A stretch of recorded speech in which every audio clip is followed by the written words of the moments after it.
Mike Radich here, and I'm now joined on the phone by author David Rothel. David, how are you? I'm fine. Good to talk with you, Mike. Yeah, good to talk with you. Also, I've been a fan of your work for many, many years. Now, David, today we're going to be talking about the life and career of Alfred Lash LaRue. His birthday is today, so we're going to be talking about his life and his career. But before we start talking about the King of the Bullwhip, why don't you give the audience a quick bio on yourself, and why don't you tell the audience a little bit about the work you've done related to Westerns during your career? Okay. Back in 1976, I guess it was, my first book was published, and it was entitled Who Was That Masked Man? The Story of the Lone Ranger.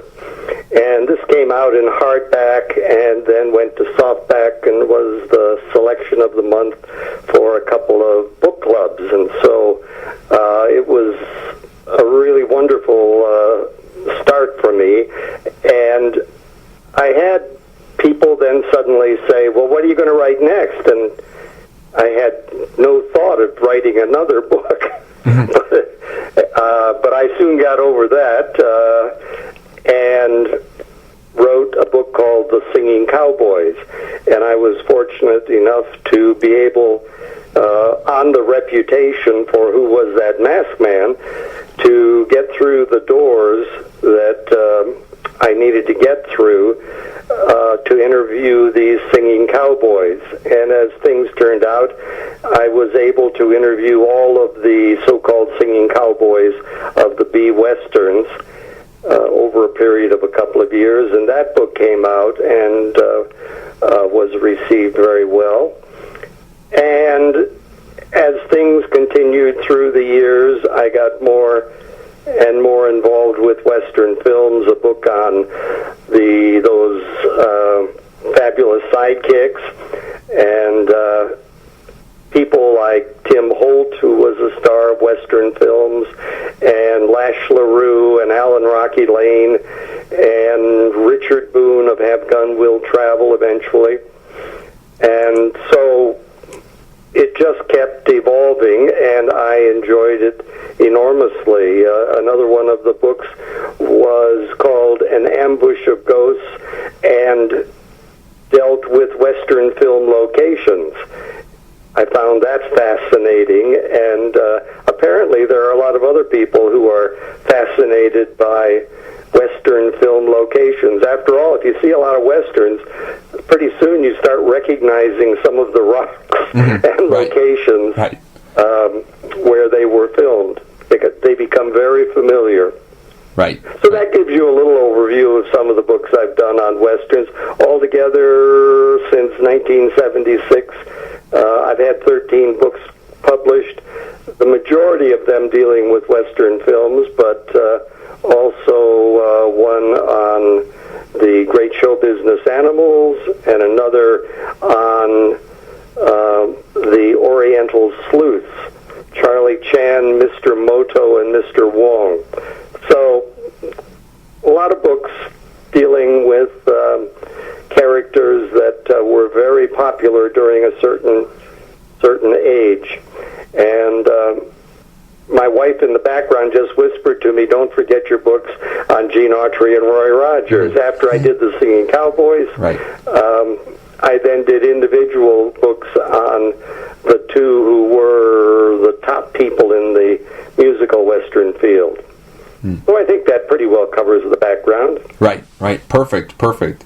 Now, because we're going to be talking about the life and career of Lash LaRue, I'm just curious, where does he rank amongst your favorite Western stars? Is he your favorite? Is he in your top 3, your top 5, your top 10? Where would you rank him amongst your favorite Western stars? And also, in addition to that, who is he above and who is he below on a top 10 list or top 5 list of your favorite Western stars? Well, he would just make, I suspect, my top 10 list. The films of Lash LaRue are not the greatest in the B-Western field. Now, I say that because I've seen an awful lot of B-Western films, and unfortunately, Lash's films were extremely low budget, and they were all made for two companies, Producers Releasing Corporation, commonly known as PRC, and commonly referred to as a Poverty Row studio. There were any number of so-called Poverty Row studios during the 1930s and 40s. Monogram Pictures that turned out Bowery Boy Pictures and others of that type, along with a lot of Westerns, was another Poverty Row studio. Lash made his films, the best ones, for PRC, and then he made another series for a company called, Western Film Adventures. And they only made Lash LaRue films, and they were really the bottom of the barrel as far as production values, filming, sound, so forth. And so I have to put Lash down near the bottom of my top 10. Among the B-Western action stars, I'd put Alan Rocky Lane up near the top, along with Tim Holt. I'd have to put Tim Holt a little bit above Rocky because his films were made with a much bigger budget and production values, and were a little more adult among the B-Westerns in that their appeal was to adults as well as the kids. Among the other action stars, I mentioned Alan Rocky Lane, the Durango Kid Series, which was made on a very skimpy budget at Columbia Pictures, but was extremely popular during the 40s and into the early 50s. Among the Singing Cowboys, of course, Gene Autry and Roy Rogers would be right up there at the top. It was an interesting thing with kids growing up during the 30s and 40s, particularly during the 40s. If you went to the Saturday matinees and you saw Gene Autry pictures and Roy Rogers pictures, you had a favorite. Roy was your big hero, and Gene was next in line, generally. Or Gene Autry was your big hero growing up as a little kid going to the Western movies, and Roy Rogers was good, but he was secondary to Gene Autry. And I found that talking to Western fans over the years. For me, it was Gene Autry that was on top, and Roy Rogers was second. Anyway, those are some of the B-Western stars of the 1930s and 40s and early 50s, and Lash would be down there near the bottom of my top 10. Below him, that gets tough. Some of the people who were only around for a few films,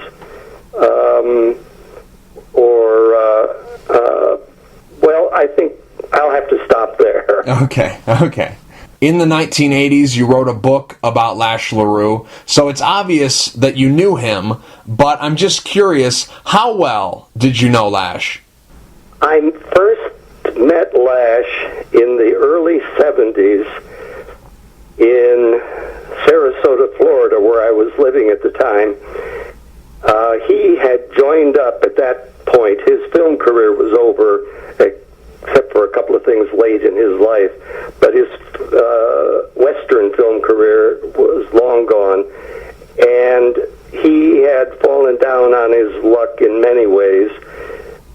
He had become a born-again Christian and had joined up with a man in St. Petersburg, Florida, known as John 3:16. And John 16 Cook was his last name.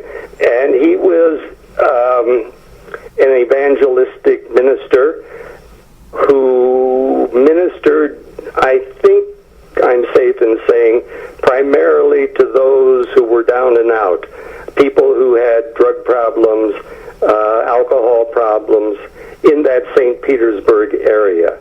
And somehow or other, Lash LaRue hooked up with him, and Lash would go out and give speeches about the fact that he was a born-again Christian now, and that John 3:16 had helped him enormously, and that he was now helping John 3:16. He came to Sarasota with this minister to speak to the Young Republican Club of Sarasota, Florida. I saw that Lash was going to be there to speak to this group, and I wasn't about to let this opportunity pass by. I went to the meeting. He had he delivered something of a hellfire and brimstone speech, all without notes. He was a very effective speaker. And afterwards, I went up to thank him for his speech. And when I did so, I also mentioned the fact that I had enjoyed his films as a little boy. And it was almost as if he didn't want me to say that. He didn't want to talk about his films at that time, and he was keeping his message pretty much inspirational rather than, I was a cowboy star in the past. After that initial meeting with him, I did not see him again until later in the 70s, when Western film festivals became very popular in several areas of the country. There were festivals in such cities as Memphis and Charlotte and St. Louis, and by that time I had established myself as a writer of Western books, and would be at the film festivals to sell and sign books, and also I was asked to host guest star panels or moderate guest star panels. Lash, by the late 70s, had become a fixture at these Western film festivals. He was on panels that I moderated for the next 10, 15 years, I guess. And he was almost always a guest at these film festivals, and it seemed like every second or third festival he was on a panel that I moderated. Mm-hmm. He was always interesting, and while on the panel, he would always get a request to recite one of his poems, and he would recite his poem.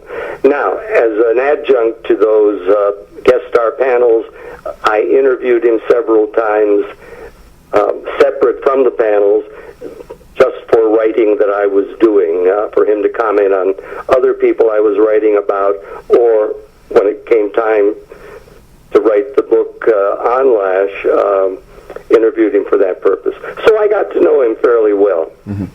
You said when you first met him back in Florida in the 1970s, he wasn't really excited to talk about the past. He wasn't really excited to talk about the movies he made in the 40s and 50s, and he wasn't too excited to know that you were a fan of his. For whatever reason, he wasn't excited about knowing that you were a fan of his movies.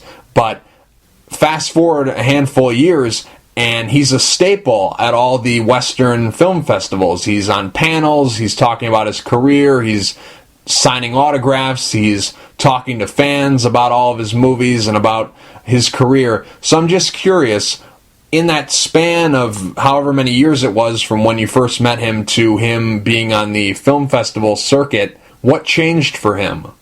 That's where the action was. Lash was, I think you could say right from the beginning of his life, an opportunist. If he saw an opportunity to further himself, he would take it. And I don't mean that in any negative sense at all. We all do it. Right. And he worked those opportunities very nicely and very professionally, and that's how he had progressed throughout his life. But at the time that I first met him, there were no Western film festivals. There wasn't the nostalgia yet for the B-Westerns, at least in an overt way, through film festivals and books that were being published on these people and this era. And when he saw the interest, he immediately took advantage of it. Now, how old are you? Are you old enough to have seen Lash LaRue movies when they were in the theaters? You don't have to give us an exact age. If you just give us the year you were born, the audience can piece together how old you are. But I'm just curious, how old are you? I was born in late 1936, and so I started watching Western films in the early 1940s, and watched them until their demise, the demise of the B-Westerns, in about 1953. Rex Allen, A Singing Cowboy, was the last of the Singing Cowboys, and really about the last of the B-Western performers. Okay. So you would have been a kid around the time that Lash LaRue was making all these movies. So I'm just curious, since you saw all this stuff when it was new, and you saw him in these movies as a kid, and then later in life, when you were an adult, you met Lash. So I'm just curious, because a lot of the time when we watch movies or TV shows and we see actors on TV, we always wonder, what exactly is this guy like in real life? Is he nice? Is he mean? Is he the exact opposite of his character that he plays on TV? Is he very, very similar to the character he plays on TV or in a movie? So we always have these questions floating around in our heads. I'm just curious, when you met Lash for the first time, was he similar to what you thought he was going to be? Was he different than what you thought he was going to be? How was meeting Lash for the first time? Did it live up to what you thought it was going to be when you were a kid? I think I can say very honestly that he was easy to meet and easy to talk with, and he enjoyed meeting his fans. At Western film festivals, he would sit and sign autographs by the hour. And during those early years of the Western film festivals, the stars did not charge for their autograph. This changed by the late 1980s. Everybody was charging, all the stars who came to these festivals, and they were getting anywhere from $10 to $20 for an autographed picture, and if you wanted your picture taken with the star, it would usually be $10. So things changed later on. Lash, during those early years, as I said, would sit by the hour and sign autographs. And someone once asked him, "Don't you get tired, Lash, of signing your name all day?" And he said, "Oh, no, I love signing my name. I love signing my name." And it just kind of made a joke out of it. And the fans really appreciated that. He was also very comfortable to talk with. There were no airs that he put on, as some stars do. He was just a guy who was very comfortable with himself and with strangers who walked up and asked for an autograph. Through meeting him and talking to him and interviewing him and writing a book about his life, what are some things that you learned about Lash that were the opposite or the contradiction to the perceptions you had about his life and about his career? What were some of the main things that you learned about his life, and what were some things that surprised you about him that you wouldn't have known without working with him and knowing him and meeting him? Well, I guess prior to actually meeting him in the early 70s, I knew that he had had a tough time after his film career ended. And there was a time in his life when, that made the tabloids and newspapers around the country in the mid-1960s. He was arrested for vagrancy in Miami, Florida. And this came as he walked up to a policeman on the street in Miami and supposedly said, "Shoot me, buddy. Put me out of my misery." I mean, this was a very bad time for him. He had drug and alcohol problems.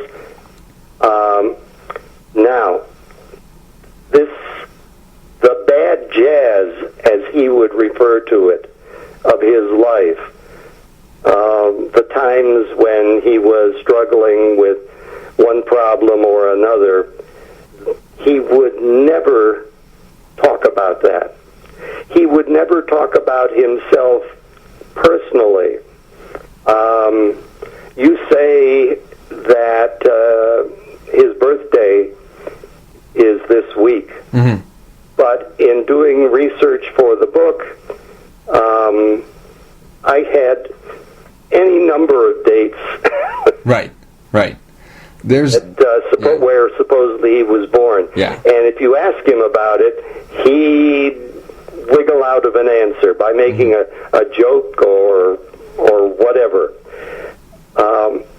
But Lash loved to talk, and he would ramble on about just any subject that you might ask him about. Right. He enjoyed a Q&A session very much, but when it got too close to him personally, he'd find a way to wiggle out of an answer. What was the process like writing the book you wrote on Lash's life, King of the Bullwhip? What was the process like writing that book, and also how did that come about?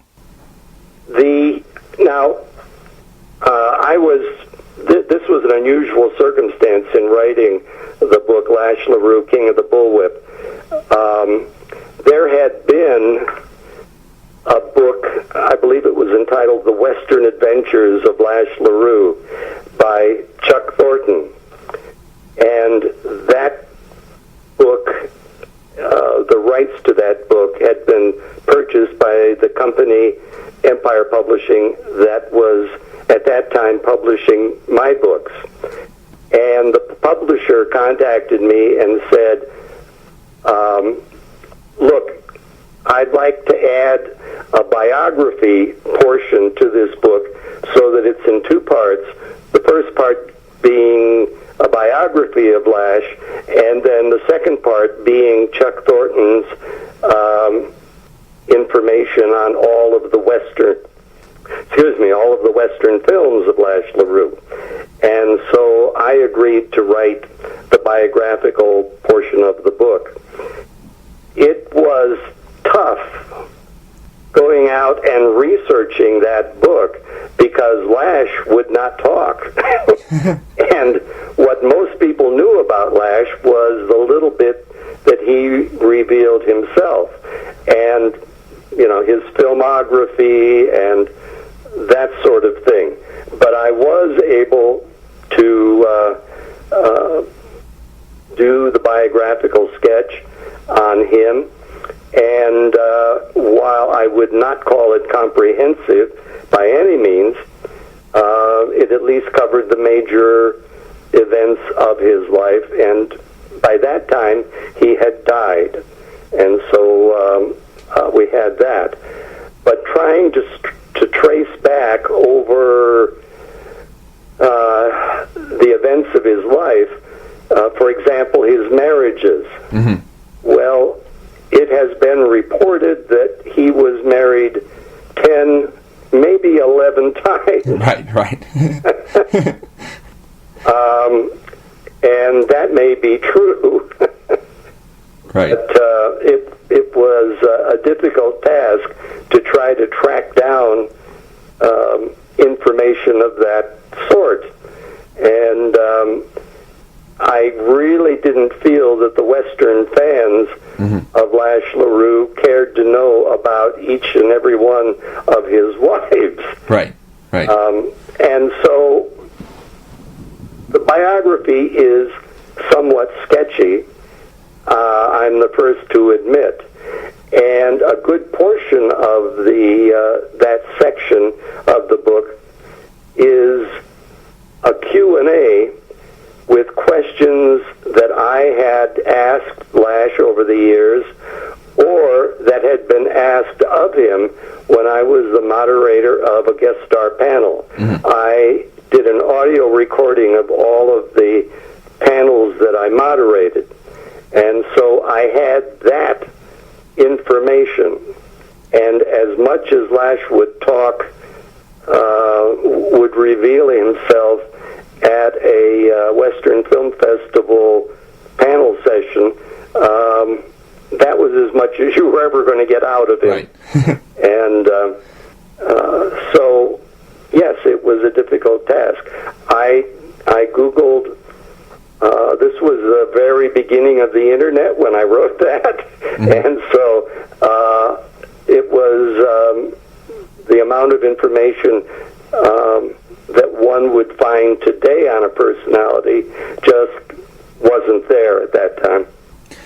When you worked with him on the book and when you were interviewing him, did he ever just come right out and say, okay, we're not going to talk about this or this and that? Or was it something where just over time, okay, every time I try to press this button, he doesn't give me anything, so I know not to ask those questions? I'm just curious, was there ever a time where he said, okay, we're just not talking about certain topics? Usually not. As I said, he loved to talk, and he could take your question and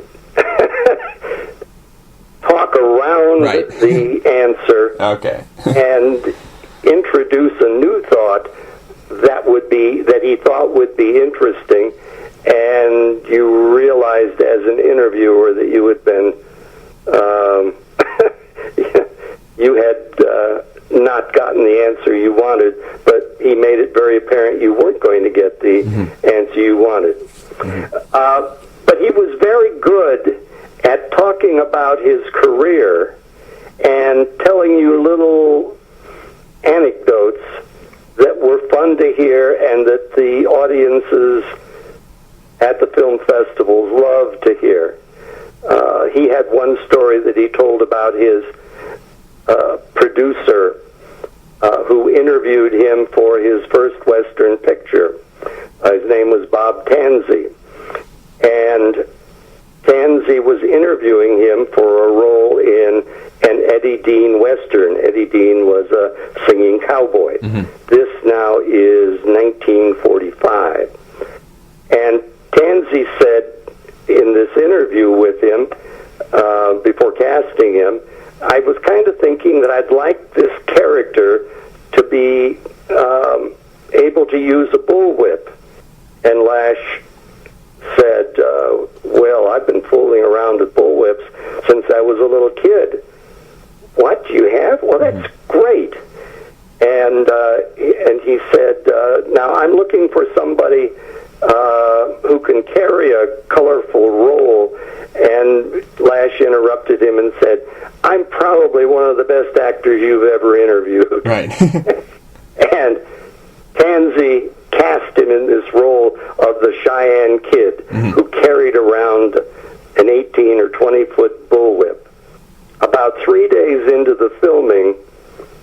Lash ran into Tansy at the studio one day, and Tansy said, "Oh, listen, we're Al Lash LaRue. Listen, Right. Al, we're really pleased with what we're seeing." And Lash said to him, "Listen, Bob, I think I got to tell you something. I never handled a bullwhip before you asked me if I could handle a bullwhip. And I told you I was a fine actor, and I was actor enough to convince you that I could handle a bullwhip. And I've just about beat myself to death with that damn bullwhip. Right. But I'm getting better with it." Right. Right. And they only used the whip twice in the movie. Most of the time it was just hanging on his holster with his pistol. But Lash did become an excellent man with a bullwhip.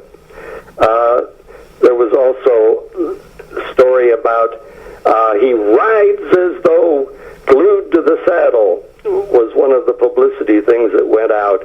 And his producer, Bob Tansy, said, "Yes, that's the only way the son of a bitch can stay in the saddle." And audiences at the film festivals love little anecdotal stories of this sort. Now, David, let's dive into the life and career of Lash LaRue. Let's start back at the beginning. Let's start back at the beginning of his life, June 15th, 1917. That's when Alfred LaRue was born. I'm just curious, where was he born? There's a lot of rumors out there. People say that he was born in different places. There's some people who say he was born in Michigan but raised in Louisiana. And then there's some people who say he was born in Louisiana but raised in Michigan. So I'm just curious, where was he born? It depended on what day you talked to Lash.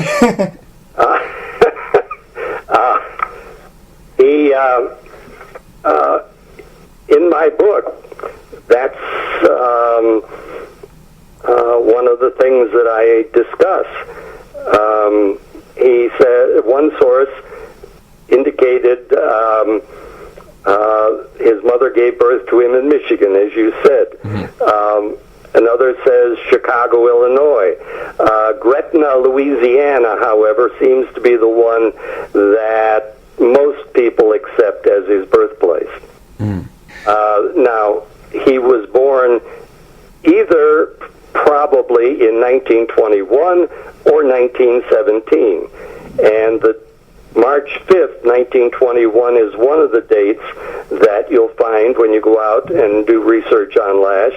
And others say it was either June 14th, 15th, or 16th in 1917. Mm-hmm. And Lash said to me, when I asked him about it, and this was typical of the way he would avoid an answer to personal questions. Age is a psychological trap. Right. If I started thinking about how old I am, I wouldn't be able to get up in the morning. Right, right. And that's the way he went. Lash is a widow's son. He was raised by his mother. I'm just curious, did he ever know his father? No, he didn't.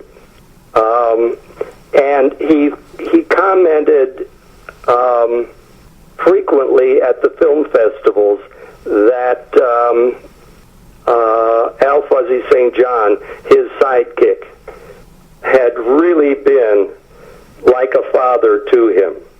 Now, it's hard to know just how much to read into that, but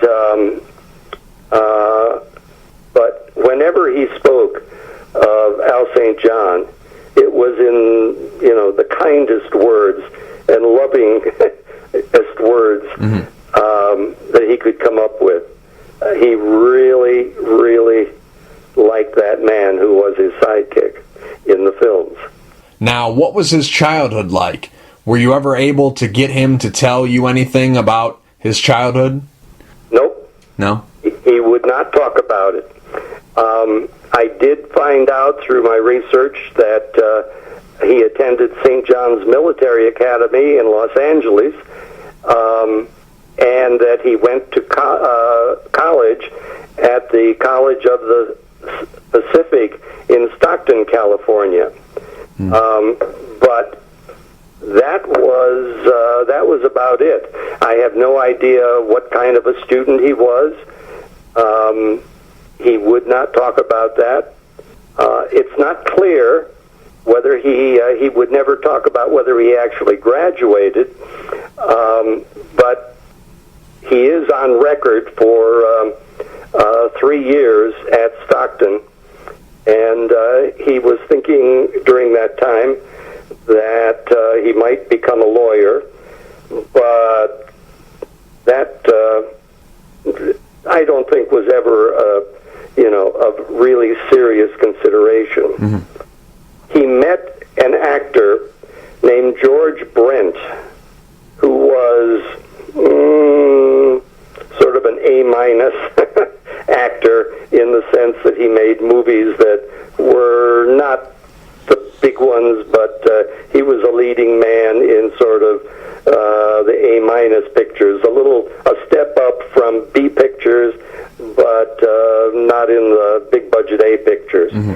Anyway, somehow or other he became a friend of George Brent, who got him a screen test at Universal Pictures, and that apparently went quite well, and Lash got cast in a Diana Durbin musical, not a large role, but when Lash talked about this film, he made it clear that he and Diana Durbin became close. There was even some talk of a romance. Lash would not talk about this, but he did leave that door open as far as the likelihood that actually occurred. Right. Was this all like a big act on his part, like he wanted to be a man of mystery, or was it something that he was just that kind of guy who just wanted to keep things to himself? Was he trying to be a man of mystery, or was he just trying to avoid talking about his personal life? I think it was a little bit of both. He also told me at one point that he never would allow any relatives to come and visit him when he was on the set working. He didn't want that, and I think that, or really, he was not big on fans, being where he was filming. I think part of that was this man of mystery thing. If you see how the films are put together, they lose their magic, I think may have been somewhere in the back of his mind. And then, too, because he didn't go the route of all the other B-Western actors, in that most of them were wearing colorful, flowery shirts and riding flashy horses. He wore black from head to toe, and he had a black horse that they never made too much of. It was called Black Diamond, but there was never any advertising. Lash LaRue starring in such and such a movie, right, is his steed Black Diamond. Yeah. There was never any publicity of that sort for him. Yeah, you're right. Lash's horse doesn't get the same credit as Silver or Champion or Trigger or Topper or even Raider, the Durango Kid's horse. Even Raider got more credit than Black Diamond. Yes. Part of that, I think, also comes back to the idea or to the realization that, again, PRC was a very low-budget studio, and they didn't put forth a tremendous amount of money promoting their star. They just didn't have it. And here's another thing. Lash's films were very, very popular, but he made 8 films in 1947 for PRC Pictures. Mm-hmm. And then in 1948, he made 3 movies for a company that was built around him. And if PRC was a Poverty Row studio, I don't know what the step down from that would be, but it was Western Adventure Productions. They worked on an even skimpier budget. He made 3 films in 48, 3 in 49.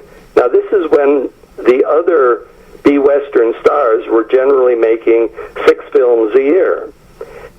And then in 1951, there were 6 more films, but those 6 films, as Lash bemoaned the fact very frequently during later years, those 6 films that he made in 1951, most of them had about 15 minutes of new footage, and the rest was taken from films that he had made in 1948 and 49. Mm-hmm. And so Lash really had a rough time of it. It's amazing that he was so popular, given the fact that his films were so cheaply made right. in generally 4 or 5 days. Right. The man rose above all of that. Right. I mean, he was tremendously popular, especially in the South and the Southwest. You'd be hard pressed to find a Lash LaRue picture playing in New York, for example, New York City, or the major cities in the North. Lash acknowledged at one point that when he was making personal appearances, at the time his films were still out there, he had more African American kids show up at a parade that he might be involved in on a personal appearance than the white kids. He was known. His films played more of the African American theaters in the 1940s than they did some of the double feature Saturday matinee theaters that were frequented by both African American and white children. How many kids does he have, and did you get to meet any of them? No, I did not, and I cannot tell you how many he had. Again, I did not explore that, and probably I should. I as I said earlier in our conversation, mm-hmm. I was not asked. I was asked for a biographical sketch of Lash LaRue. I wasn't asked for a definitive right. Biography of his life, and the emphasis I was told should always be on his Western film activities or things related to that, right. such as the film festivals. Right. And so I didn't explore beyond that for the book. Before he got into the business, did he have any acting experience? Before he started making movies, did he have any formal training? He got involved in the theater program. He said, partly because he had a speech impediment, a little bit of a stutter and a little bit of a lisp. If you listen carefully, sometimes in the Lash films, you can catch a little bit of this, but he pretty much overcame that speech impediment, but he claimed that was one of the reasons why he got involved in some theater work. Mm-hmm. And that experience in college led him then to try to open opened some doors in Hollywood. He met George Brent, and Brent helped him get the screen test, and as they say, the rest is history. Right. Going someplace? All right, very good. It's all over. And this time I think your sentence will be a little longer than 6 months. I'm taking you to Tucson to stand trial. I really like Lash LaRue's voice. I think he had a great voice. Do you like his voice as much as I do? Yes. Yeah. A very masculine voice. He frequently talked out of the side of his mouth. Yep. I know that a couple of directors commented on this, and one director indicated that he tried to get Lash to be careful about talking out of the side of his mouth. He would do it occasionally at the film festivals, and there was a little bit, as I mentioned in the book, a little bit of like a carnival barker. Hurry, folks, step right up, and he would talk out of the side of his mouth. That also added to the sort of tough guy quality that he sometimes exuded. You had the feeling watching Lash as a cowboy hero that he wasn't somebody that you'd want to mess with too much. Right. I mean, he came across a lot tougher than certainly any of the Singing Cowboys, and maybe tougher than most of the Western action stars. This is the end of the trail for you, Evans. I thought that fake envelope would trip you up. What do you mean, fake? Oh, Lash had you and your little playmates figured out all the time. That's why he had Miss June come in here and tell you she was mailing an important letter to Sacramento.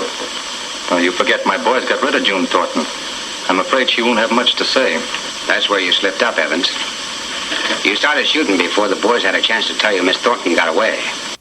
Some people say Lash had a hard time getting acting jobs because he looked too much like Humphrey Bogart. There's a rumor out there that says Lash, because he physically resembled and sounded like Bogart, it was tough for him to get parts in movies. So I'm just curious, was that true? Is that true? Did he have a hard time getting parts because he looked like Bogart? That's a story that has gone around for years and years and years. There was a slight resemblance, and the fact that he had a kind of tough guy aura about him at times made you think of Bogart. But if you look closely at, there's a picture in the book where the caption refers to his likeness to Bogart, and yeah, in the picture you can see it, but I think that Lash might have been a little bit guilty of mentioning that likeness, mentioning it himself. Okay, that might have been a rumor he started. Okay. Could have been, but it was something that was talked about. I think it was as much the tough guy aura that Bogart exuded as it was an exact physical likeness. Right. There was a little bit there, but you had to look for it. Right. How big was Lash? How tall was he? Because in some shots he looks like he's anywhere from 6 foot to 6'2", but then in other shots he looks like he can't be bigger than 5'8" or 5'9". So what would you say his size was? How tall was Lash? He was not a big man. I would say probably about 5'9". Not much more than that, if any. He did have a presence about him, and if Lash walked in the room, you noticed him. It's something that actors hope for, Right. That they have a commanding aura, and there was some of that in Lash. He had a presence about him, and you noticed him, even if he wasn't wearing his cowboy outfit. You've seen a picture of him with me where he was just wearing a sport coat, and yet you notice him right away. Yeah. He definitely has something. He has that it factor that everyone talks about nowadays. You just don't know what it is, but he's got it. It's and if you don't have it, there's no way in the world you can manufacture it. Right. Yeah. It's definitely something you're born with. You can't take a class or pay somebody to get it. It's got to be in your DNA. Anyways, I'm just curious. Was it always his dream to become a cowboy star? That's what he would tell you, but I don't believe it. Mm-hmm. I think events transpired that brought him into that realm, and he took advantage of the opportunities. Mm-hmm. Late in his life, he I shouldn't say late in his life, but late in his career, maybe 15 years or so after the Western film, B-Westerns, died, and he was pretty down and out. He put an ad in one of the show business journals. I'm not sure if it was Variety or not. Variety would seem to be the best place. And Betty Davis also did this late in her career. He put an ad in basically saying, look, I'm looking for work as an actor in films. And he then claimed afterwards that he had a couple of job offers, but nothing ever really came from that. Mm-hmm. Late in his career, his career was way over. Just a few years before he died, he was in two independently produced low-budget pictures. By low-budget, I mean maybe a couple of $100,000 right. in North Carolina. Mm-hmm. And one of them got a release on video, and I'm not sure that the second one even made it to video. But these were two pictures that he made very late in his career, and while he was billed as Lash LaRue, he was not really playing a cowboy. Right. It was more, both of them were more science fiction type movies. Right. Who gave him the nickname Lash? That would be Bob Tanzi, the producer. His first name was Al or Alfred, mm-hmm. which he did not like. He always said that it made him sound like a gangster, the name Al or Alfred, or I think he thought that Alfred was a little bit effeminate, and he didn't like anything of that sort. Mm-hmm. And so he was happy to grab onto this nickname that he got after appearing in his first three films with Eddie Dean. Mm-hmm. When he started his own series, he was by then Al Lash LaRue. The movie you were talking about, Song of Old Wyoming, that's the first movie where he dons the black costume and the bullwhip. That's the first movie he uses the bullwhip in. I'm just curious, were they looking for someone who they could spin off and make a bunch of movies with? Basically what I'm trying to get at is, was the Cheyenne Kid character created for him? No, I think, again, events took place, accidents happened, and Tanzi hired him for that role. At the end of Song of Old Wyoming, the character he's playing, the Cheyenne Kid, gets killed. Right. He dies. Mm-hmm. But they brought him back in the next two Eddie Dean pictures because with the whip, or the guy in black carrying the whip. And so they put him in the next two Eddie Dean pictures, and then,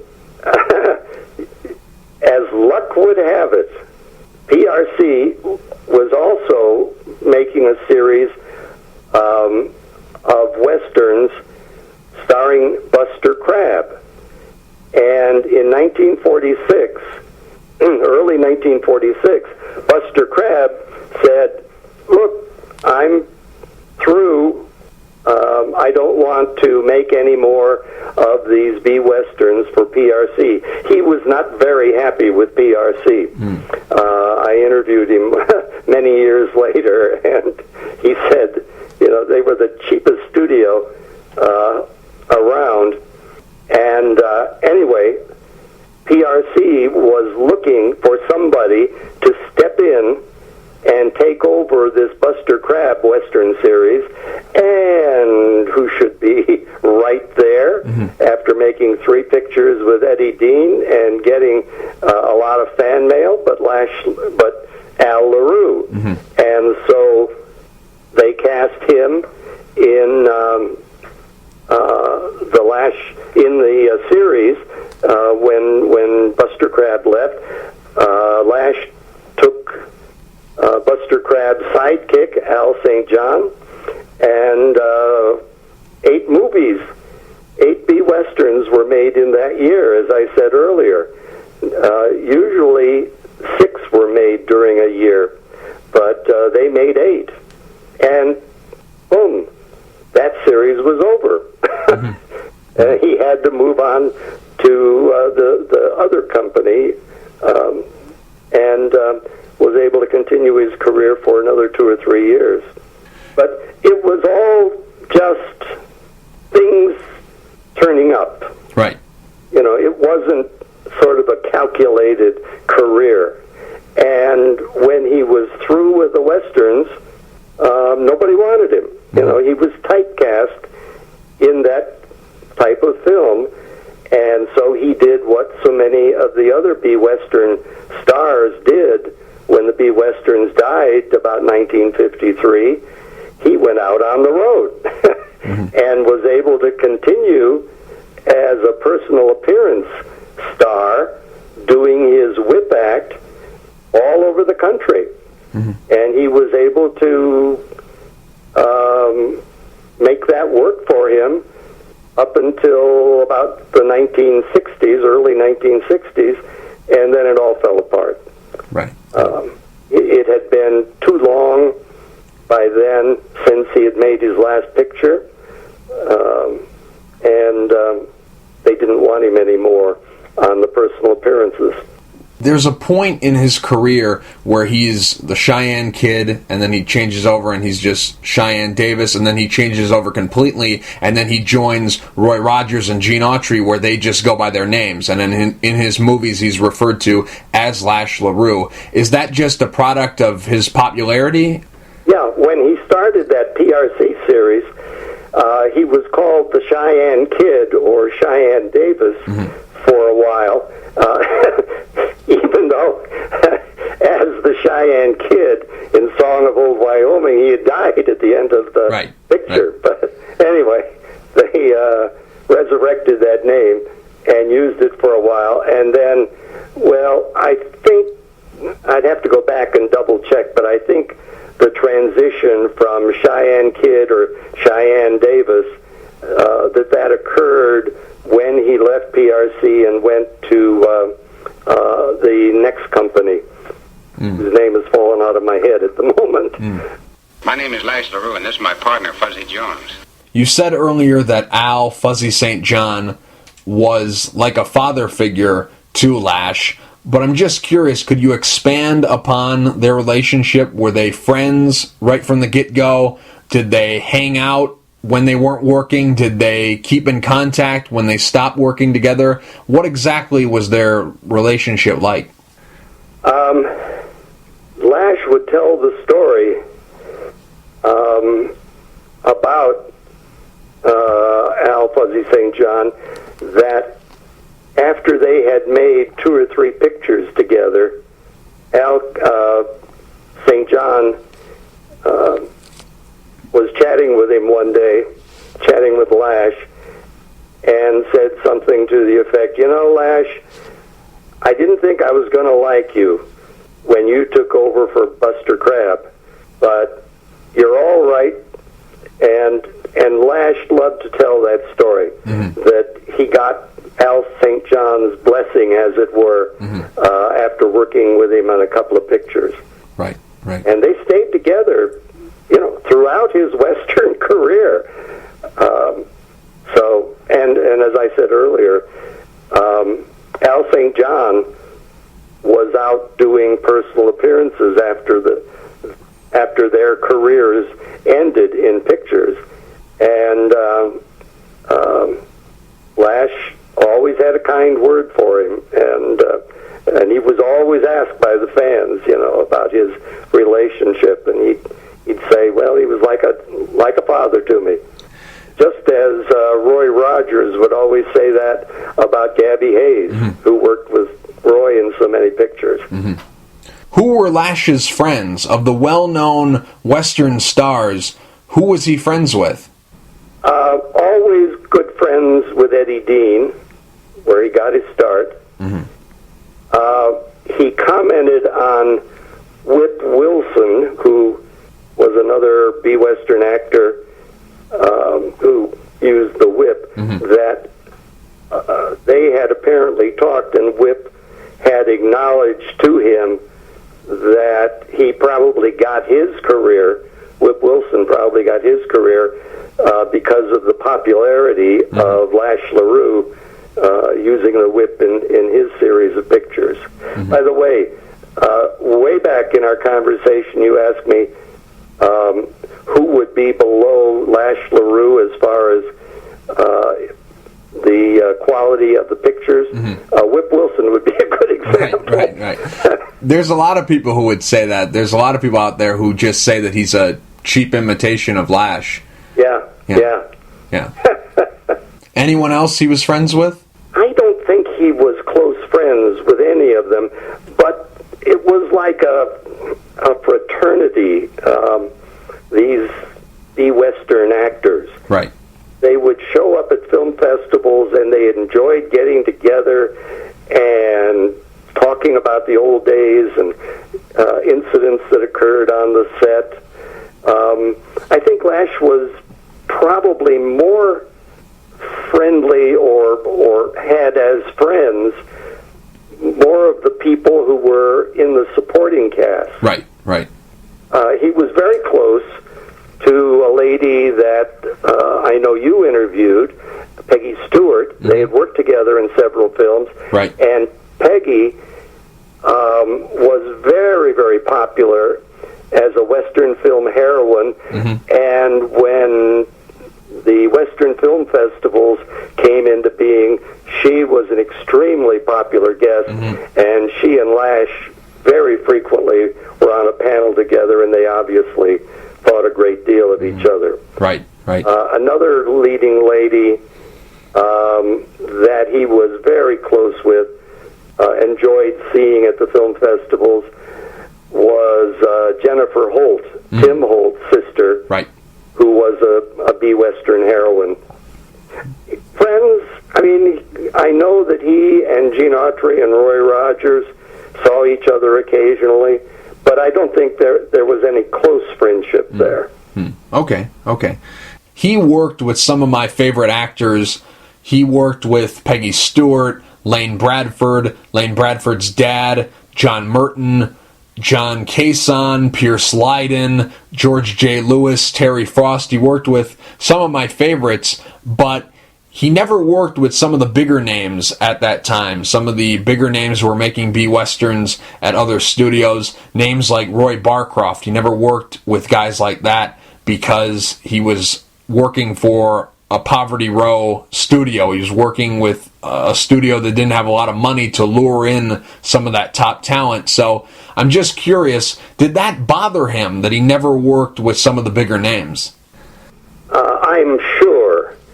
Every once in a while, he'd make a comment, sort of an aside comment, about everybody forgets old Lash, or his movies were released to television and he never got a penny for them. And he would joke, but it was sort of joking on the square, well, they could have sent me a card anyway, even if they didn't send money. Right. Let me know that they still love old Lash. So, yeah, he would have been delighted to have worked at Republic, for example, Republic Pictures, that made, I think, most people would agree, the best of the B-Westerns. But never got that opportunity. Never got to work with a top B-Western director like William Whitney, for example. Now, maybe you know the answer to this, or maybe you don't know the answer to this, but I'm curious to know, why did Lash never get his own TV show?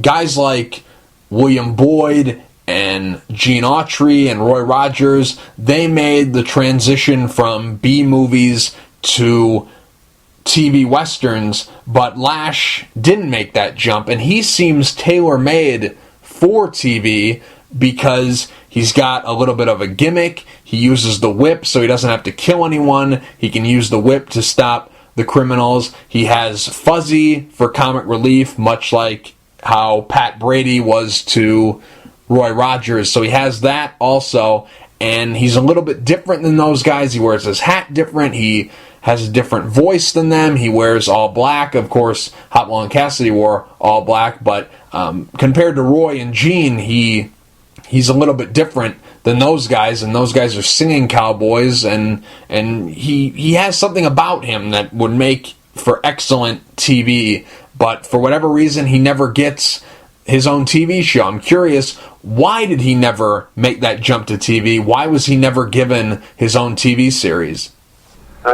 I don't think the people at the studios that were making Westerns for television, I think their feeling would have been, or was, that he didn't have the name recognition that a Gene Autry or a Roy Rogers had, because, not only the films, but the recordings and personal appearances around the country that Gene and Roy and a few others had. Tim Holt, a very, very popular B-Western actor, as I said earlier, I think maybe the best of the B-Western action stars, tried to get a television series and couldn't get it off the ground. Right. Wild Bill Elliott tried to go back, or tried to get on television by going back to the character Red Ryder that he had played at Republic Pictures. And they got through a pilot, but never a series. Alan Rocky Lane, same thing. Did a pilot, but never got it on the air, never got it to the point where it was a series. Right. Now, all that being said, Lash did do some television work where he would play his he would play the great grandson of Lash LaRue, who and would host his old pictures on television. And he did this for a while. I think he presented himself as a relative of the cowboy star that you're about to see. Right. And that where the stories supposedly took place in the Old West. So, here's an older Lash talking about a relative of his who made those movies back in the 40s. I don't know if that makes any sense. Right. He did host a series of his own pictures. Yeah. Lash of the West, was that the name of that show? Was it? Yeah. How long did that run? I can't really tell you, but I think it was very short-lived. He made what they called the wraparounds for this series, and that was his whole role in this series, to do the wraparounds. I know they played in North Carolina and a few other places, but it was never a real money maker for him, and I can't go into it any more than that. Okay. It was a very short-lived thing. Now, you touched on it a little bit earlier when you said that at one point in time he was very popular. At one point in time he was one of the most popular guys around, even though his studio didn't have money to promote him, and also the movies that he made were not the most well-made movies and didn't have the biggest budgets around. But for whatever reason, he was very popular. He had a very good following. He had a following and popularity in multiple demographics. You touched on it earlier. You said he was very popular in the black community. He latched on with that audience, and they absolutely loved him. So I'm just curious, when exactly would you say was the height of his popularity? 1947, 48, when he was actually making those B-Westerns for PRC. Mm-hmm. And they were the best of what he made. And it was a crazy thing. He was very popular, even though the product certainly was not among the best of the B-Westerns. Right. It was some magical thing within him. What's your favorite Lash LaRue movie? My favorite is the very first Western that he made, Song of Old Wyoming, with Eddie Dean. He was very good in that,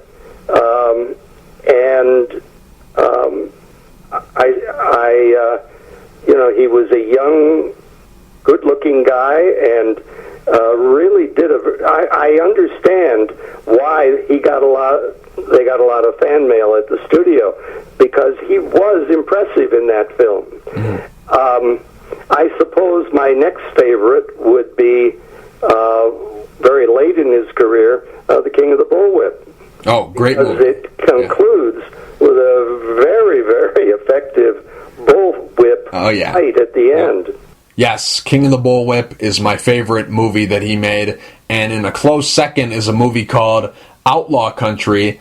In that movie, released in 1949, in that movie, he plays not one but two characters. He plays a dual role in that movie. He plays Lash LaRue, and then he also plays the Frontier Phantom. And in 1952, I believe, there's a movie called Frontier Phantom, and he reprises that role. But in that movie, he doesn't really play two roles. He just plays one role. He plays Lash LaRue as the Frontier Phantom, because the Frontier Phantom is his twin brother, and in that movie he goes to capture his entire gang. So he doesn't really play a dual role in that movie. But those two movies, Outlaw Country and King of the Bullwhip, those are my two favorite movies that he made. Evans ain't here. I sent him and his daughter for a little walk. Now don't reach for a gun, Lash. I'd hate to have to kill my own brother. I've been hearing about your reputation as a marshal. I figured it was you who waylaid the boys when one of them said something about a whip. Still handy with it, huh? You haven't done so bad. Since one of our men shot Billy the Kid, you're the most wanted outlaw in the country. What happened to you? Last time I saw you, you were a bank teller in Wyoming. What are you doing in this territory anyway? Looking for you and Jim McCord? You see, I've been assigned to this case. Take my advice, kid. Get out while you're still healthy. McCord's playing for keeps. So is Uncle Sam. The law is moving west. It means to put an end to men like Jim McCord. You're talking through your hat, Lash. McCord's too smart for the law. Sooner or later, they all get it. Billy the Kid, Sam Bass, the Daltons, and one of these days, the Frontier Phantom. What do you say? Give yourself up and get off with a life sentence. Then you can live like a respectable citizen. It's not in the cards, Lash. Imagine me living to be a respected old man. That's the way Dad would have wanted it. Yeah, and what did it get him? He wound up with a bullet in his back for something he didn't do. Seems like only yesterday we were kids back in Wyoming.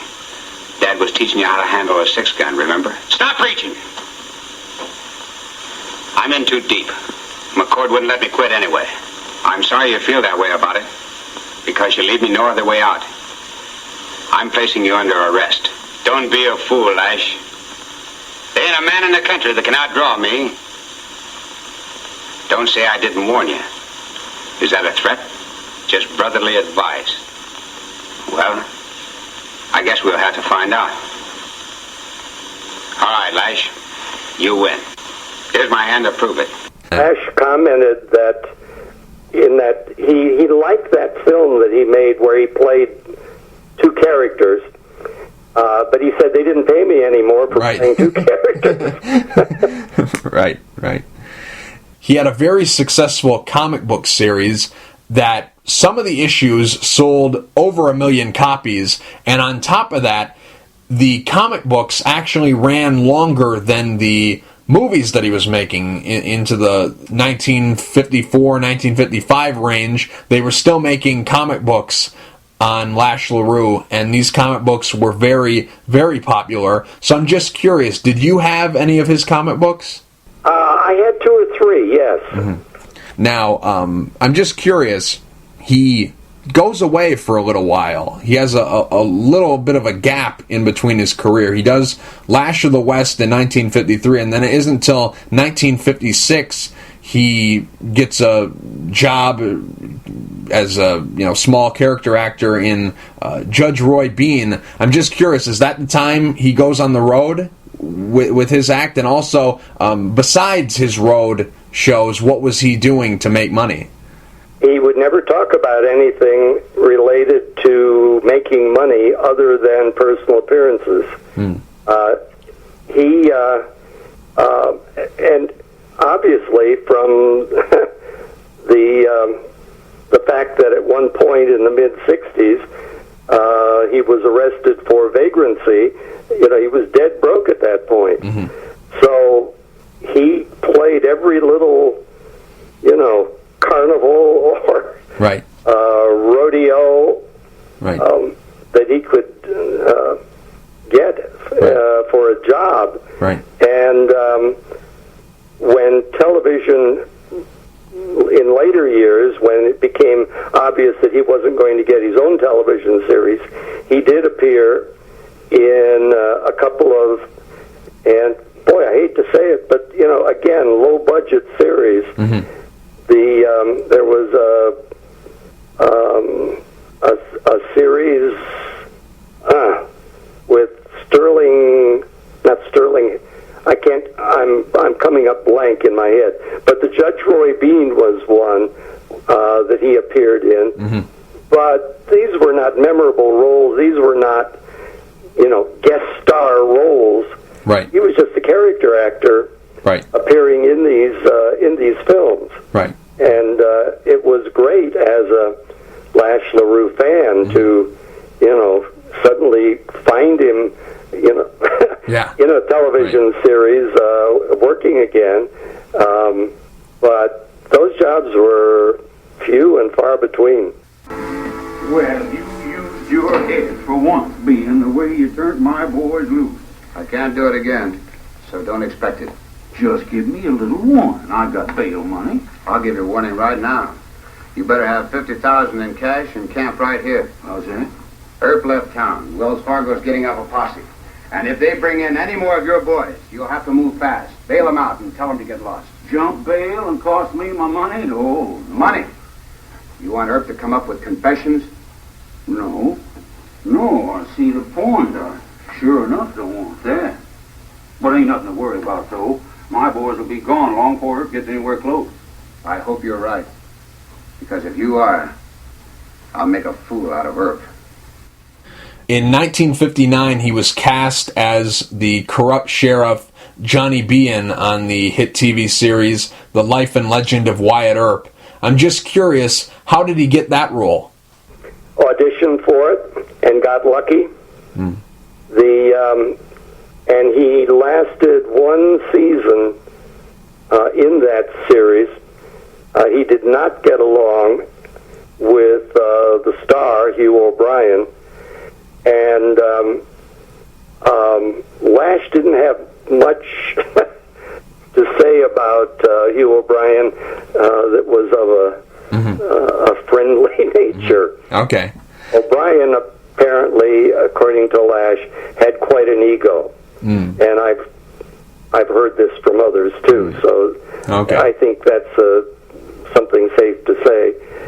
And he had apparently claimed that he was tremendously fast on the draw, and they got into a scene one day filming where Lash had to draw on Hugh O'Brien. Right. Yep.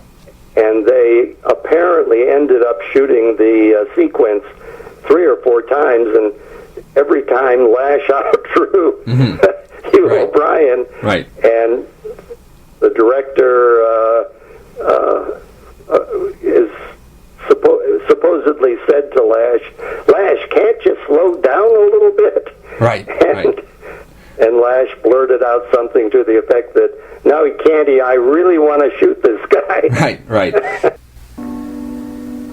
So they tricked Kavanaugh, locked him in their cell, and just rode right out of town. Huh? Exactly. You're a liar. I've taken all I'm going to take from you. We'll settle this with guns. Wonderful. He ain't no match for you, what? Hold on. I got an idea. Why don't both you gentlemen write out your resignations and turn in your stars?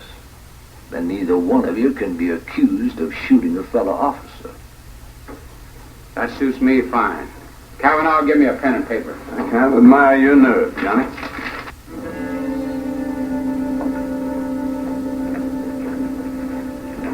Kavanaugh, you hold my letter of resignation in stock. And you be a witness that this was a fair fight. Here's mine. Let's get it over with. I don't want anyone to say I killed a U.S. Marshal. Now, we're just citizens, Johnny. It's close enough for you, Johnny? No, further back. I'm as good a shot as you are. All right. You don't have a butt line, so I won't use mine. I'll use the short Colt. Call it off, Mr. Bean. You're not in Earp's class with a gun. That's what everyone thinks. I might surprise them. Yeah, you might.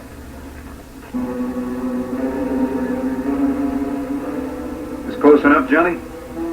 No, further back. I don't want anyone to say I didn't drop you from a fair distance. That's right. You are known for being fair, aren't you?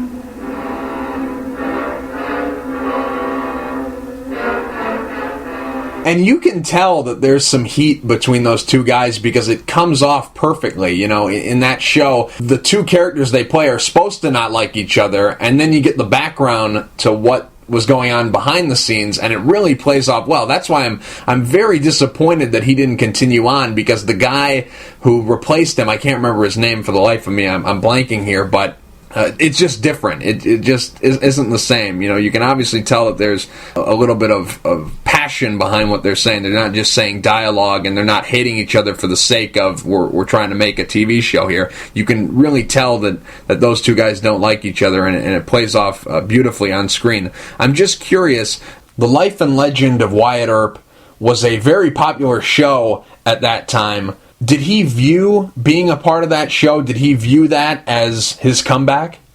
I don't think so. He never indicated that in conversation. It was just a job that came along, and it didn't work out as well for him as I think he hoped that it would. They didn't get along, and he left the series or was fired. I don't know. Right. Before... well, at the end of that year, and somebody else took over. You have me at a disadvantage here because I was never able to see him as Johnny Bean. When I wrote the book, it was before any of the television series were available to the public. Right. And so I've not seen them. Right. And now you've made me curious.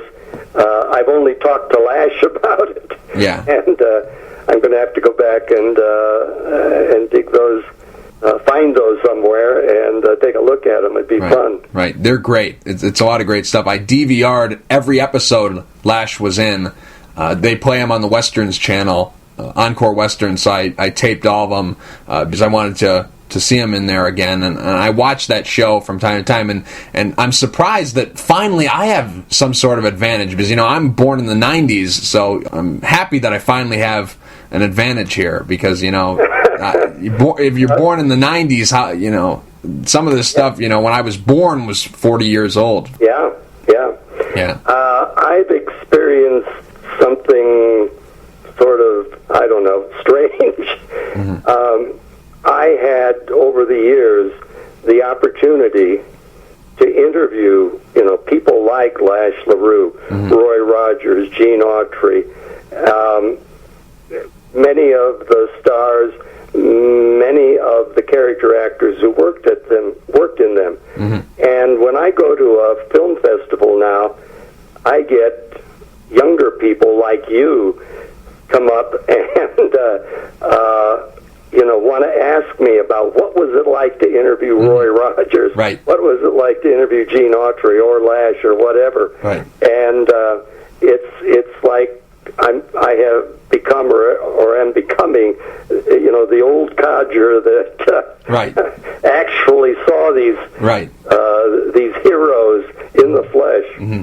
Not only are the movies and TV shows, these westerns, not only are they good and fun and entertaining, but the stories behind the scenes are just as entertaining. Would you agree? Yes. Yeah. Intriguing, entertaining. That's why I wrote so many books about the westerns. Right. They were. It's an era that's gone. It's never going to come back. And it was just rather unique. And by, a crazy happenstance, I happened to live through much of it. Right. And got the opportunity as an adult to go back and relive and to meet so many of those people who entertained me as a kid. The Star Wars and Star Trek series. It's a Western put in space. Right. Absolutely. And all those guys, George Lucas, and they grew up watching Westerns, and they just took a page out of what they were seeing on the screen when they were kids. Yeah, Indiana Jones right. is right from the serials that I saw, movie serials that I saw when I was a kid. Right. Pretty much every element of Indiana Jones is taken from a cliffhanger serial. It's amazing. Steven Spielberg and George Lucas, they grew up on that stuff, so they're watching this stuff and they put it all together. Speaking of Indiana Jones, there's a rumor out there, maybe you can confirm it or deny it, but Lash LaRue, did he teach Harrison Ford how to use the bullwhip in preparation for Harrison Ford becoming Indiana Jones? I've never heard that. Well, it's on Wikipedia. Heard that. And I would think probably unlikely. It seems to me that at some point I read about a man who did work with Harrison Ford on the bullwhip, but I can't dredge it up in my memory. But I've never heard anything about Lash having. It sounds like a story that Lash would love to tell. Right. Right. I don't mean that in disrespect to Lash. Right. Earlier you were talking about his financial troubles and the story about how he was arrested for vagrancy at one point in time. We've talked about his financial difficulties, but I'm just curious, why didn't he have any money? Was it because of his lifestyle? Was it because of, the rumor is he had 10 wives, so if he has 10 wives, that means he had to be divorced at least 9 times. Did that clean him out? Why didn't he have any money? Well, first of all, he didn't make much money. Right. He undoubtedly made much more money on his personal appearances traveling around the country than he did in his pictures. If he made more than $1,000 an episode for his B westerns, I would be very surprised.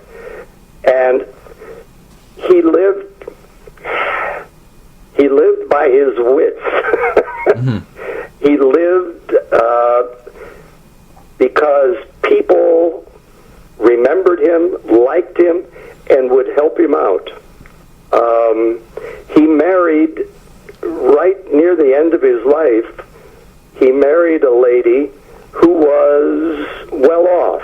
I wouldn't go so far as to say rich, but well off. And she was a very nondescript kind of lady, pretty close to his age. And I think it was a marriage of convenience. Maybe that's nasty or cynical to say, but she could help Lash take care of himself in his declining years. Now, is it true, because the rumor out there is that he became a born-again Christian after, even though he doesn't have sex in the movie, but somehow he finds himself in a porn movie, a Western-themed porn movie. I don't really know the exact story, but is that the real reason why he became a born-again Christian? Because that's the rumor out there. He was in that movie and he felt he felt like he did some sin, or I don't know what exactly the wording is, but is that the real reason why he became a born-again Christian? That's the rumor. I don't think so. I think he... Lash always expressed his feelings regarding religion at the film festivals. You knew that he was a religious person, but he didn't make a big show of it. And I would be astounded, really, if that was it. Again, this sounds like a story that Lash might tell to justify the fact that he needed the money and he made this porno film. Now, he didn't do any of the sex in the porno film, but he was in the porno film. Right. He doesn't participate, but he's in it. Yeah. And I tried to get a hold of a copy of that, but I never was able to. Have you been able to round up a copy of that? No. I've been looking like you have, but I haven't been able to find it. Yeah. So I'm in the same boat. He didn't want to talk about that, of course, and but I think he was sincere about his religion, but at the same time, again, it offered an opportunity to him when he was down and out. Right. When he got with John 3:13, or is it 3:16?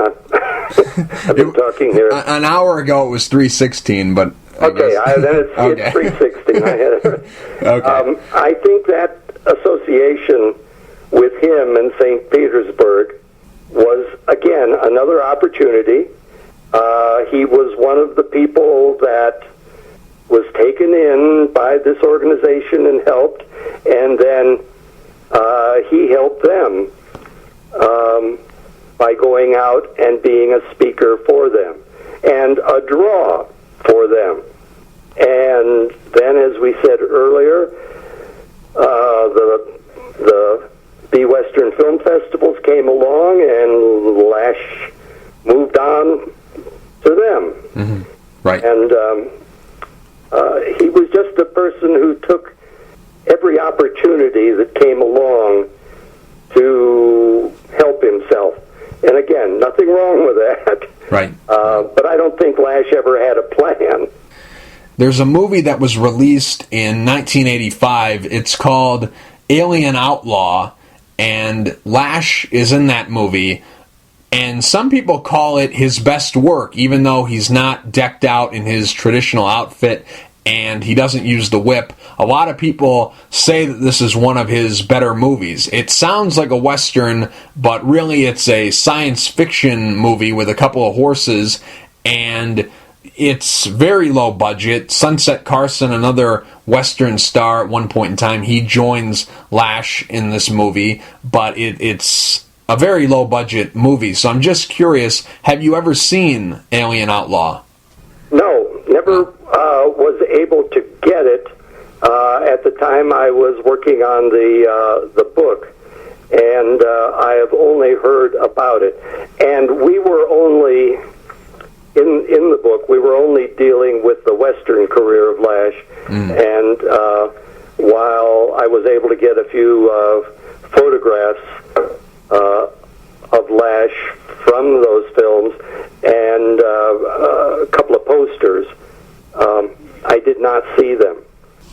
Now, I know you said that he married a woman who was well off at the end of his life, but I'm just curious, did he ever make money at any stage after he was done making the B-Westerns that made him famous? Later in life, did he ever make money? Did he have debts that even if he made money, he would have to pay off? Did he ever make money? Because the rumor is that he died penniless and he never made money besides the little money he made in the B-Western. So at any point in time during the latter stages of his life, did he make money? Not that I'm aware of. I have never heard. He would not talk about this, of course. Right. But I've never heard about any huge debts. I have heard that he died penniless, basically. Everything that I was told would indicate that he married this woman who was well off, and I never heard anything to the effect that they did not remain, married and that they lived happily ever after. But everything that I was told would indicate that she provided him with the money so that he could live in a nice style. How would you rate his career? Would you call it a successful career? Would you call it a average career? Would you call it just a flash in the pan career? Would you call it a here today, gone tomorrow career? How would you rate Lash LaRue's career? Oh, that's a tough one. He had success for a very short period of time, and then he had the fond remembrances of those fans who enjoyed his work, particularly related to the 1947 series that he made for PRC. His life from then on, sad to say, was sort of hand to mouth, taking every opportunity he could find to keep himself financed, to keep his popularity by, as we talked earlier, about hosting his own films on television when television came along, making an occasional appearance on a network program, usually doing a little whip trick or two, such as he did on David Letterman's late night series some years back. When I think it was only when Letterman was on NBC. I'm not sure that Lash ever appeared on his CBS series. And so he's a strange show business character who certainly had many, many admirers, little kids who enjoyed his films and grew up and enjoy going back and looking at those films again. And then people like you who discover the B-Westerns so many years later and find them enjoyable and find something about Lash. I think you would acknowledge that the films are not well made. Right. But there's some little magical aspect about Lash that makes people enjoy seeing them. Right. It's been, give or take, 15 years since the first time I was exposed to Lash LaRue and started watching his movies, and being someone who was born in the 90s and having to go back in time and be exposed to this stuff for the first time, even though some of this stuff is 50 years plus old at this time, some things that I find very interesting about his career and very odd at the same time, or mysterious, I guess you could say, is that, number one, like I mentioned, he never got his own TV series, and I think he's just tailor-made for TV. But beyond that, he didn't even cross over to TV like some of the other guys who were stars on B-Western movies. I think of a guy like Robert Livingston, who he was a B-Western star. He did a lot of serials. He was one of the three Musketeers, and he transitioned from being a leading man in the B-Westerns to being a small character actor in various Westerns. He bounced around for 16 different shows. He'd play a banker in one, or a sheriff in another, or a rancher in another, but Lash never did that. He had a short stint on a couple of Western TV shows, but he never made that real leap into TV. He never fully got in there, whether he was a leading man or just a small character actor. He never made that transition. So that's one thing that I've always found very interesting about his career. And earlier we were talking about that it factor, and we were talking about how Lash has the it factor, but for whatever reason, he never made that jump to TV. And looking back on it now, if you watch his movies and you figure out what time he was making these movies, and you figure out that when he was making these movies, TV was just becoming popular, and when his movies ended, TV was the place to go. And so when you're watching his movies, you think, okay, the natural progression, the next step in his career would be him moving from the B-Westerns to TV, and it never happens. It's very, very, very strange. And I'm curious, we've touched on it a little bit. You said earlier that he was typecast, which is kind of strange because he was typecast as himself, so he can't get out of being himself. There's some people who are typecast, but they're typecast as that character, and he was typecast as himself. So I'm just curious, why was it so difficult for him to find work? Well, I think you've touched upon it. One, he was typecast. He was the man in black from the B-Westerns.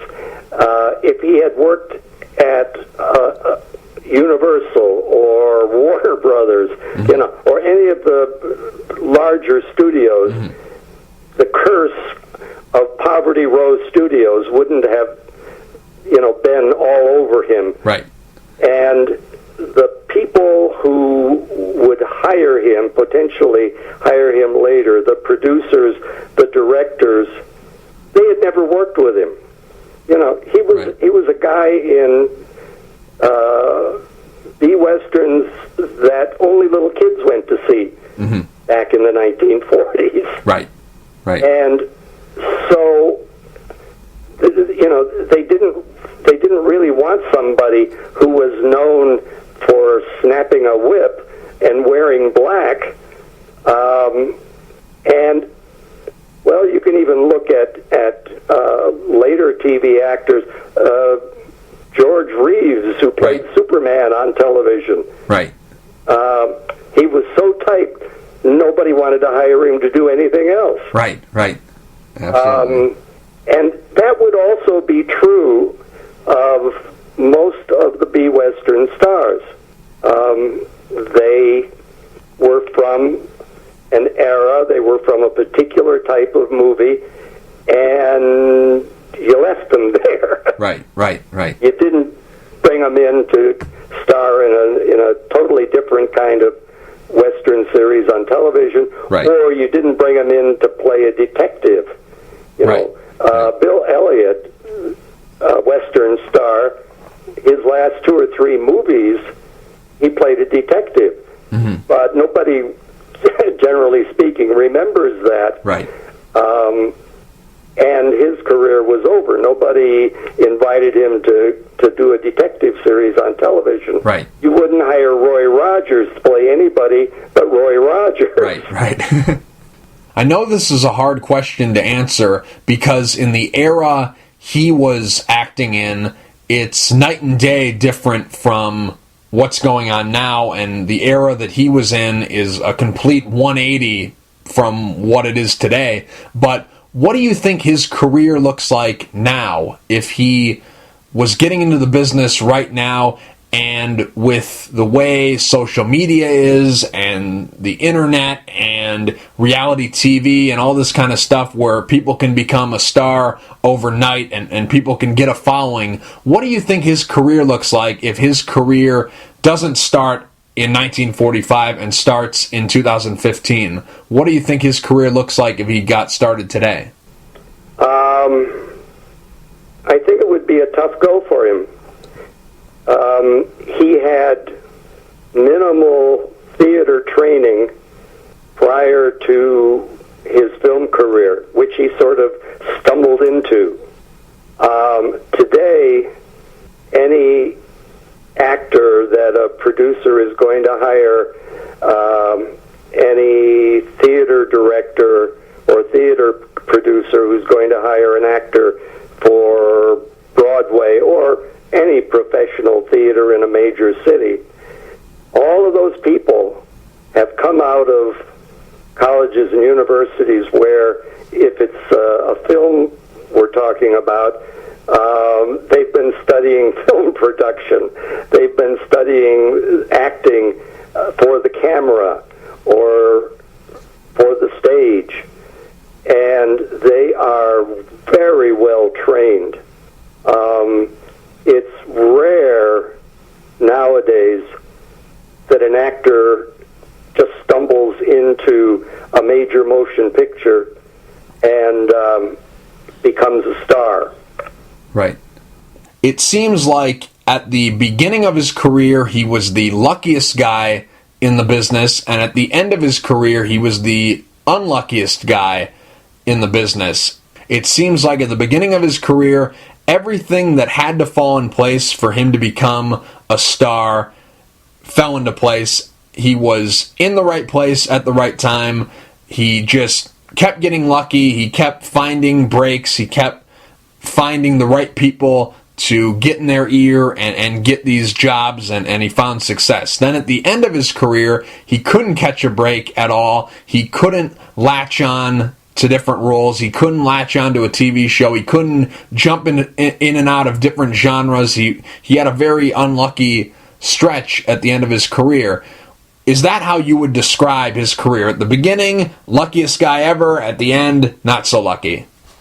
Yes. I would agree with that analysis. But just imagine, he auditioned, did a screen test for a Deanna Durbin movie. She was hugely popular at that time. Mm-hmm. Supposedly, they had a romantic feeling for each other. If he had continued there, following that opportunity, had continued at Universal Pictures, had maintained that relationship with her, it would have provided him stepping stones to other films at Universal, one of the major studios. And if he had gotten lucky in a hero type role, an adventure, not Western, but an adventure type film, let's say for argument's sake, something like Bogart would have made. Right. Back then. Right. Nice. As he'd gotten into a Casablanca movie. Right.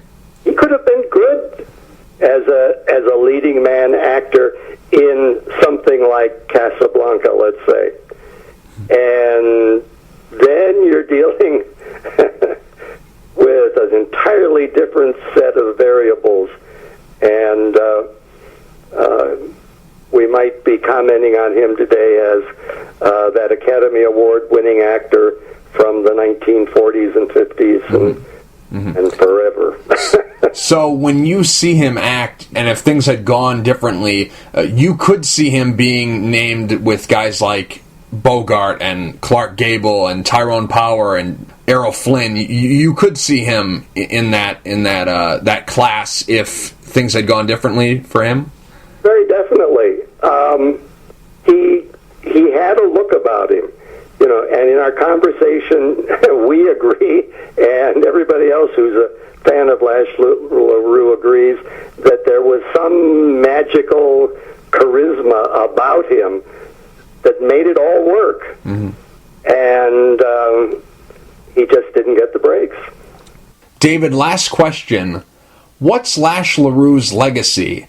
I guess the better question is, does he even have a legacy? Because the people who are my age, born in the 90s, so I guess the early 20s would be their age, those people don't know who Lash LaRue is. They've never seen any of his movies. They've never even heard his name. They don't know what he looks like. The only Lash LaRue they know is the pro wrestler from WCW, Johnny LaRue, who used Lash LaRue as a ring name. There's not a lot of people who know about this guy, so what would you say his legacy is? I hate to be so negative, but I really have to say I don't think there is an ongoing legacy. There are people like myself, growing old, who had the opportunity to actually see these films in a theater or saw them later at film festivals. And we remember and we have fond memories of Lash LaRue. But his pictures, his films are not commonly available to people. And he, to the generations that have come up in the last 30, 40 years, I would say, very few, you are an oddity. Right. You know Lash LaRue. I appreciate the fact that you are a very nice oddity. And I wish that the B Westerns would have a legacy such as you're talking about. Right. I think that legacy only applies to the Gene Autrys and the Roy Rogers and maybe a couple of others in the B Western field. Right. There's talk about a Broadway show, which I'm sure would be entitled Happy Trails, about the lives of Dale Evans and Roy Rogers. And some fairly big names in show business are working on that project. And if that did work out, that would be a tremendous legacy that could then go on in theaters around the country as community theaters and schools would do this show, for years and years to come. And it becomes in Oklahoma, Right. But the legacy for a B Western actor in B Western films that were produced with such skimpy funds, I'm not sure there is. And it's also disheartening because you mentioned John Wayne a few moments ago. I run into people all the time who don't know who John Wayne was. Right. So how does Lash LaRue stand a chance? Well, let's say, how about this? If we're having this conversation when he died in 1996 as opposed to currently in 2015, is there a difference? I don't think so. Okay. There were, obituaries and a few stories written about this old cowboy star who was from another era and popular, but I don't I don't think, as I remember it, that his death, for example, made the evening news. Okay. No, CBS, NBC, ABC. Or if it did, it would not be in a tribute biography. It would have just been a mention that old-time Western star Lash LaRue passed on today. David, real quick before I let you go, where can the listeners go to buy your books, and where can the listeners go to keep up to date with some of the things you're working on? And also, what are some things that you're currently working on? Well, I keep saying that I am retired, and then something happens that I become unretired again. Right. My last book was the one dealing with the Oriental sleuths, Charlie Chan, Mr. Wong, and Mr. Moto. And prior to that, I did a book called Open Time Capsules, interviews that I did over the years with show business personalities, including such people as Myrna Loy and Vincent Price and Spanky McFarlane and Myrna Loy, even George Takei. And I have enough material for a second Open Time Capsules edition, and that's where I'm probably headed, although frequently I've been a theater director, and for 4 years, just a few years back, I was director of a professional dinner theater, and enjoyed that experience very much. So over the years, I've been a teacher, I've been a writer of show business history books, and I've been a theater director, and I enjoy all of those activities very much. You ask where they could find me. You can find all of my books listed at Amazon.com, and I have a website, davidrothel.wordpress.com, and they can check out some of my activities there. David, we're going to have to bring you back and talk about some more Westerns. This was absolutely an honor and a privilege. I've been a big fan of yours for a very long time. I've read many of the books that you've written, and this was a lot of fun talking to you about Lash LaRue today on his birthday. So thank you for taking the time to talk. I really appreciate it. Well, thank you very much. Thank you. I wrote about it, and I enjoy talking about it.